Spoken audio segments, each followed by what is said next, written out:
Wow, we have covered a lot of ground in these tutorials, and hopefully you're feeling super confident about how to move forward with it.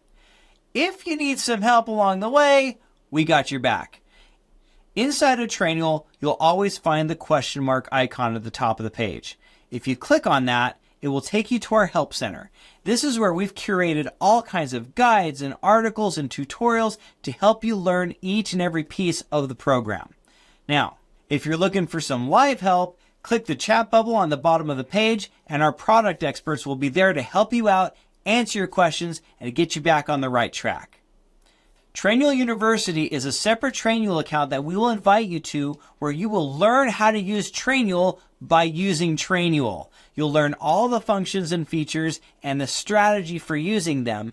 Plus, you'll get a beautiful model for how to create effective training content inside of Trainual, and this will remain your ongoing Trainual for Trainual.